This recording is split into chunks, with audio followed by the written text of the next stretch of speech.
Everybody for being here today. My project title is Immersive Metaphor Therapy. I'm working towards a virtual reality healing ritual. And before I start, I just want to give some props to everyone that's been along on this journey with me. Most importantly, my two faculty mentors, Lee Boot and Dr. Ravi Cooper, as well as my INDS advisor, Stephen McAlpin. This kind of triangle has been so supportive and beyond just mentorship that I'm ever grateful to them for their support inside and outside the classroom. The rest of the INDS staff and faculty, in one way or another, our individual conversations have been similarly supportive, and I'm so grateful to be a part of this really tight-knit community. Outside of the classroom, the folks at Ortis Academy for getting me here in the first place, especially Josh Massey, an alum that introduced me to INDS. Um, the folks at the IRC who have kind of coached me and guided me through the technical details of what I'm using in this project, and then as well as my friends, family, and other INDS students. Again, this community is really special, and I'm just so grateful to be a part of it and to present today. So now to officially start, I want to ask, what does sadness look like? Think of a particularly charged memory. What does it look like? What language do you use to describe it? I won't ask anyone to share, but just take a minute and think about what words, what imagery pops into your head. And some of these questions are sort of the foundations to metaphor therapy, which is the branch of therapy I examine in my Capstone project. So the goal of this project is to look at what the process of developing and translating a therapeutic technique into a novel digital therapeutic prototype looks like. And in this case, that's metaphor therapy. So to guide how to answer such a complex question, I looked at the industry of digital therapeutics, which is an emerging digital therapeutic aid industry that's just kind of branching out in the past couple of years. And I pull from a leader known as Paratherapeutics. This is their development pipeline for all the products that you can see sort of down the left column that they're working in. It's everything from PTSD to substance use disorder. And I pull the first two stages of their pipeline to kind of guide my project and encapsulate it well. I'm looking at depression in my project, and I'm looking at the first two stages, which are discovery and translation, and then proof of concept. And I want to be clear that this process doesn't give me a digital therapeutic app that can be used to cure or help anyone. It is a proof of concept, and there's a long way to go. But to get there, I developed a portfolio. I started with my story to identify the therapeutic area. Why depression? Well, it came from my experience and just how powerful it was. I'm happy to answer more questions about that later if wanted. And then discovery and translation was a series of two really scoping literature reviews, examining metaphor therapy, digital therapeutics, metaphor itself, cultural rituals, a whole broad spectrum. And then I moved into proof of concept, which was developing a virtual reality prototype using Unreal Engine, which is a game engine to sort of experiment with what could this process of translation look like. And then finally, just a written reflection about the process itself. So what goes into doing this, right? There are kind of core three disciplines that I identify that build up a digital therapeutic: psychology, entrepreneurship, and then what I lump together as technology. And then this really expands outward kind of infinitely and ever ongoing. This is not comprehensive, but you can kind of quickly see clinical psychology, human computer interaction, experiences outside the classroom, and then even more ritual starts to show up. There's digital arts. This is just ongoing and expansive as I continue to go. So to really encapsulate it, there are four key works and authors that I draw from. The first is Dr. Linda McMullen, whose Metaphors of Depression work was really paramount to this work. She interviewed over 200 participants to identify what language do individuals use to describe their experience with depression, and they identify four predominant metaphors: darkness, weight, captor, which is sort of imprisonment, as well as being watched, and then depression as descent, which is an active feeling of kind of falling down into the depths of depression. And implicit in this as well is an understanding of what metaphor is, and this is definitely not comprehensive, but key concepts here. From here, I moved to the late Dr. Richard Kopp, who's really the founder of metaphor therapy, who popularized it. And he identifies sort of four main steps: identifying client metaphors. So if you're using metaphoric language such as "I feel down" or "I feel heavy," you identify that with the work of a therapist. Describing that in heavy detail, so getting specific about the imagery, what is the material, really specific. And then Dr. Kopp would describe a process of how to present an alternative to that. What do you do about that? How do you change it? And then finally transform it into a more positive image and working metaphor. And this is really cognitively healing.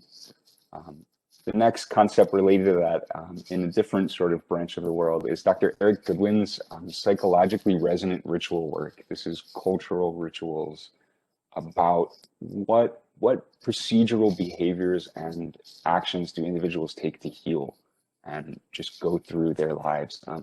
Dr. Goodwin presents psychological resonance, which is essentially just mental stickiness. What makes something last? What makes a good ritual really stick and be impactful? And then a couple properties of this. Largely, placebo is what's active here, but the one I want to draw attention to is purification and externalization, which is using an external object to kind of project these negative, unwanted thoughts into and sort of externalize from the individual. And finally is Dr. Albert Skip Rizzo with the coolest faculty picture ever. And he's really the popular scientist around digital therapeutics. He's done foundational work in exposure therapy for PTSD and combat veterans. So exposing simulations of combat experiences can be really healing and is really well controlled for individuals suffering from PTSD. So how does this lead into what I did? I developed a proof of concept metaphor therapy, digital therapeutic virtual reality app. So kind of a mouthful, but breaking it down into three core components. The first I'm calling the thought wand. This is literally a wand that exemplifies sort of the first stage of Kopp's metaphor therapy, identifying thoughts and imagery. This wand is illuminative, and lots of this language and the form of these objects draws from the descriptions of depression. So how do you illuminate and draw distance from thoughts is a concept of thought diffusion, literally drawing distance from your thoughts. So this wand is picked up in this virtual environment and spawns the second component, which I'm calling a thought card. These are entered phrases of individuals that are charged phrases from an individual perspective. So here, "I am a failure" is a charged phrase that could be entered by an individual. And this wand spawns these cards to sort of go through step two, describing and distancing, externalizing these thoughts, sort of blending a lot of these concepts into just form around a thought. What does a thought look like? And then third is the diffuser, the thought diffuser, this kind of reflective sphere with this spiral in the middle. And this is really the transformative step. You enter these thought cards into this spiral, and they transform into illuminative stages around this environment, which I'll show in just a second. And again, the final step, which is transforming thoughts and imagery in Kopp's metaphor therapy. And this is a zoomed out, regularly lit view of the environment. It's an 8-sided, really reflective wall and large environment to build on the themes of the metaphors of depression. There are cameras around the edges. Those cameras are security cameras filming on depression is capture. And then in the middle, there is a large screen that sort of captures the view of a camera if the player or the user steps into these beams.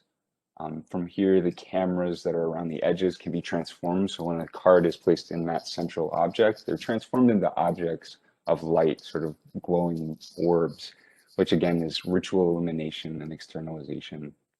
And then the final stage is once you sort of go through all of these stages of transformation and illumination, the screen in the center, the captivity drops away and gives way to an opening, which is sort of outside of this enclosed, this center room that is dark and really claustrophobic and depressed in and of itself, and brings in this kind of natural light. And it's difficult to explain a VR experience in slides. So if you have more questions, I'm happy to answer them at the end. But how does all of these concepts sort of come together to build the foundations for this work? Of course, through scholarship of interdisciplinarity, integrating all of these concepts together is a complex and multi-causal explanation for how it could work and why it works. And as I'm about to do, reasoning through analogies, metaphor is at the center of all of this work. And I thought about it as making pottery. The right clay mix was sort of the foundational psychological knowledge to even begin getting the right build of cultural anthropology and ritual, as well as psychotherapeutic techniques, the various that are present, um, to build up the clay mixture to support the work. The wheel and the sculpting tools are sort of what I am deeming as technology, right? How do we actually do this work? Of course, we need software. We need the Unreal game engine to actually work the clay. And then the form and the iteration and literally getting your hands dirty. I draw a lot from agile development, from entrepreneurship, which is just iterative and ever-changing and ongoing development of this process. And that's quite literally getting your hands dirty and reworking clay time and time again until you kind of get a product that you feel happy with at that time. um, and then a couple insights as I close out. This is the groundwork for a digital therapeutic. The real process of developing a clinically validated, FDA approved digital therapeutic is years long. I can't accomplish that in a capstone semester, but I really wanted to simulate the early stages and processes for what this looks like and how do we translate something into a digital space. So I'm definitely not claiming that this is FDA approved, but it's the groundwork to get there. Um, and I think most interestingly, I found that the process itself was really healing sort of intuitively for myself. Working through building my own environment, my own artistic freedom around what to do and what to represent these concepts as was really impactful. And I'm kind of left with the question of, can I proceduralize the process itself and expand that into sort of a sandbox experience rather than just an experience of an environment that's pre-built, drawing on concepts from art therapy and group therapy, even narrative therapy, and just constructivist approaches rather than experience an environment, and hope that that has an impact. And then future directions, again, I really want to user test this. It's only impactful to me right now, and I'd love to individualize it. There are a number of ways that you can do this, adding other interfaces for entering thoughts and expanding outside of just virtual reality for improved access. And then just more content as well. If there's a library of scenes and a library of content to build up, then this reaches more individuals and can be more impactful just more generally. So thank you so much. And there's a couple of my sources. Thank you, Tristan. And just as I throw it open to questions, let me say a special thank you to your mentors who I see are with us in all of them now. So Dr. Ravi Kuber and Dr. Lee Boot, who I'm sure will have plenty to say. But questions from anyone, and well done.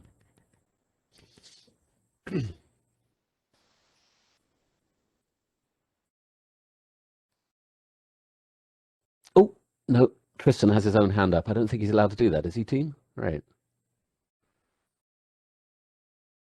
Oh, Professor McAlpine, thank you.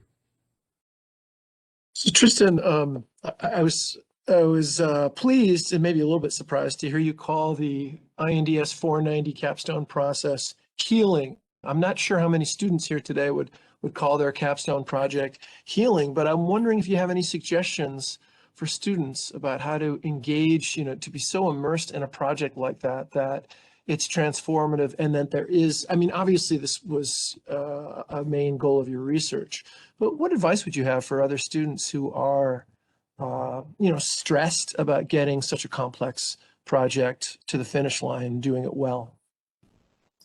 Yeah, I think I really struggled with that early on. It's tough, and I struggled to find a project that sort of met the requirements that were out there. And I was really unhappy with sort of early iterations. And then returning back to one, the IMBS staff and faculty for these kind of conversations that bring me back to my roots and bring me back to what's important and impactful was helpful.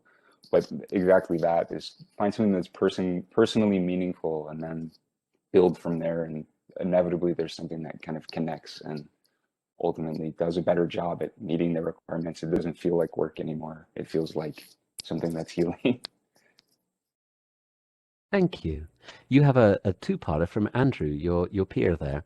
Tristan, amazing work as an advocate for better mental health care. I can see how DTX, oops, sorry, scrolled off my page, will help many people. Question, can these thought cards be transformed into positive thought cards? For example, I'm a winner, successful. And are they sent later through the thought portal? Additionally, do you have any plans to make this public? I'd love to try this. I have a new 3D VR set. Take your pick in that. Yeah, thanks, Andrew. Thanks for working on with me with Sproutful as well. I partnered with Andrew on that project presented earlier. I think that I think the opportunity to do work with that is kind of endless. There's so much you can do with these concepts. This is only the very first step. I can give you an example from the research I found. An individual did research into embodying sort of self-compassionate messages. So they would record, there was a virtual like baby that was in distress, and you comfort that baby in VR, and then you switch perspectives. And now you're the distressed baby and you hear these recorded messages and movements, and embodying these self-compassionate messages was really impactful. So I think there's a lot you can do with not just transforming negative thoughts, but also embodying and experiencing positivity has been proven to be really impactful and healthy and healing. So yeah, and then the second part, maybe I'll make it public. I can try and share the files with you. It's really massive, but if we were in person, I would love to share it, right? It is an experience that is best experienced. So I'm sad that we're virtual and I can't do that, but we can chat after if you're really interested in seeing it and figure out a way to do that. Thank you. Question from Patricia. Thanks for the presentation. Could you share more about the ritual dimension? What are some of the rituals? You showed one major one, but I'd be interested in others. Yeah, ritual was definitely a later addition, right? I started with psychotherapy, and then my work with Reboot, we brought in ritual. And I drew from Dr. Eric Goodwin's book, which is Rituals in Psychotherapy, like healing rituals. So there's a lot that I summarized and sort of mushed together there. And I focused on, in his book, right? This is a massive book, but I focused on one section, which is healing rituals. And he describes more properties, right? So I don't have specific examples of like, here's a ritual from history that was really effective, but he focused on properties of what he calls psychologically resonant rituals. And these are indeterminate time and space. So these sort of abstract, like easily shared, they balance between highly specific and too abstract. They're oral and they are drawn from history and they're easily shared and picked up. And I think the theme that I found most often was the one I highlighted, which is externalization. So this is a more complicated process than I can even begin to explain here, but having some kind of idol to project whatever these negative or unwanted thoughts are into.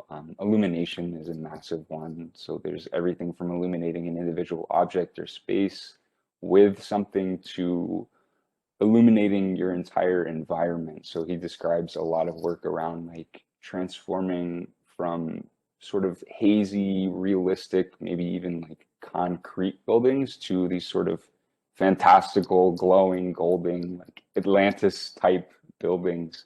And this, there's a lot implied there, but these rituals of illumination were common themes of just massive changes in really mental imagery and oral descriptions of environment and landscapes is another that was present in some of the themes of my work as well.